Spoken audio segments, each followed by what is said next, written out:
let it go この決意 unbreakable 愛する世界に不正なアクセス許さないぜターゲットロックオン今すぐ出動 It's moving time 飛び込め危機の最前線シャットダウン完了特命戦隊 Go the Stars It's time to review Ultimate Spider-Man for the Xbox in color. Ultimate Spider-Man is a game that was released in 2005 to tie into the comic book of the same name. It was also the second game in the Spider-Man franchise to use the free-roaming gameplay seen in the critically acclaimed Spider-Man 2 movie game released the year before. Can Ultimate Spider-Man possibly stand up to the likes of his cinematic counterpart, or really his video game cinematic counterpart? Anyway, let's find out. For those of you who don't know, the Ultimate Spider-Man comic is a modern-day reboot of the Web-Slinger's adventures that takes place in an alternate universe. One of the story arcs that was adapted in this reboot was Symbiote Venom arc, where Spidey gained a black suit that gave him enhanced abilities, but quickly drained his energy. This led to him ditching the suit and inadvertently giving birth to one of his deadliest enemies, Venom. Now, in the comic, Venom was defeated on its first encounter with Spidey, and this game serves as a non-canon sequel to this arc, where Venom is returned and Spider-Man has to put a stop to him as well as discover the mystery surrounding the black suit that now rampages through the streets of New York.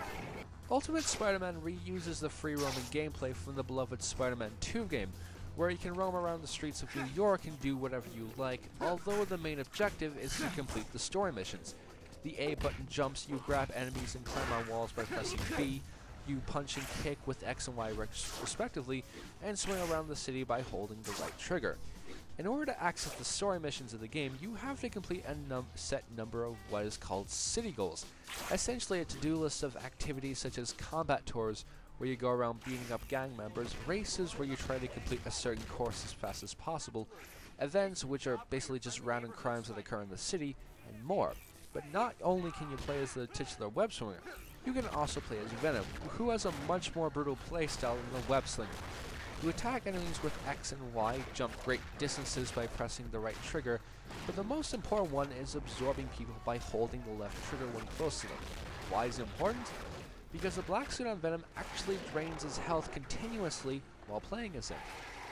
Okay, I should mention that one of the bigger problems the game has is that if you haven't read the Ultimate Spider-Man comics, you are absolutely fecked in terms of trying to understand what the hell is going on.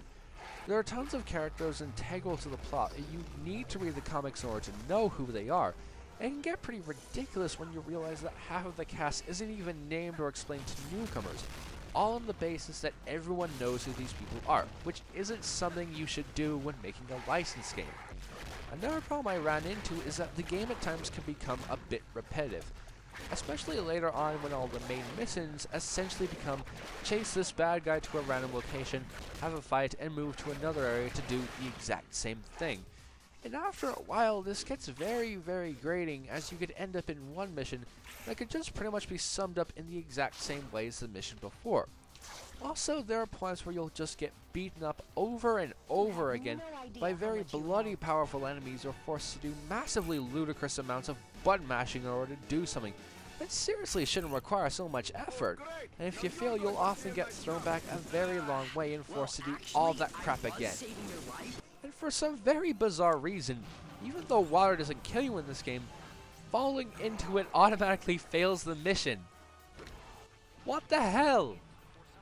However, the worst part of the game is the final two missions. They are hugely repetitive, the difficulty suddenly spikes by 1,000 miles, and the plot development is hugely rushed, explaining little to nothing as to what the heck's going on. Even the final plot resolution feels hugely empty in the grand scale of things.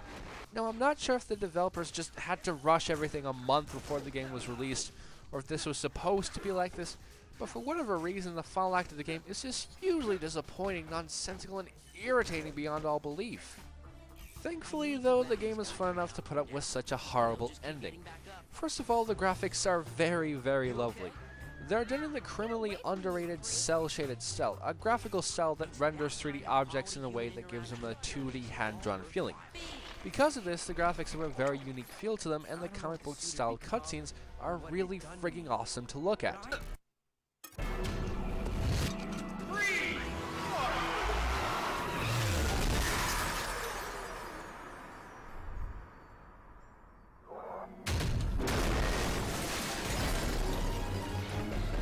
Hey you!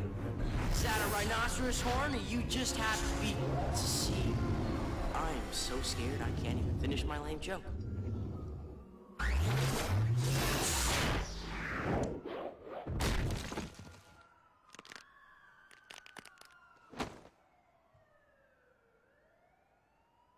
Don't worry, nothing's broken, except my spine, a few ribs, maybe everything else. And the missions, while repetitive, are actually pretty epic and quite fun to play through, like the mission where you chase a rhino through a destroyed city block, or swing around the rooftops following the beetle and dodging his giant BSOD barriers of doom. Now, maybe it's just the comic panel effect seen during the gameplay, or maybe it's the nostalgia from playing this as a kid, but for whatever reason, I think the missions are actually pretty epic. The gameplay in general is also pretty damn fun, playing both as Spider-Man and Venom. While swinging around feels much slower than in Spider-Man 2, playing as Spidey is actually a lot of fun, and it's very satisfying to look around the city, see how fast you can go, and find as many tokens as possible. And while Venom can't be controlled outside of certain missions until the end of the game, messing up the city, throwing cars at helicopters and people, and generally causing tons of insanity is actually very fun as Venom. In conclusion, Ultimate Spider-Man is a pretty damn good game with great gameplay as both Spider-Man and Venom, lovely graphics, awesome comic book style cutscenes, and epic missions. However, the game gets very repetitive after a while, missions can be hugely frustrating, newcomers will be confused due to the massive amounts of continuity lockout, and the ending is really awful and hugely rushed. Overall, Ultimate Spider-Man gets a rating of damn solid.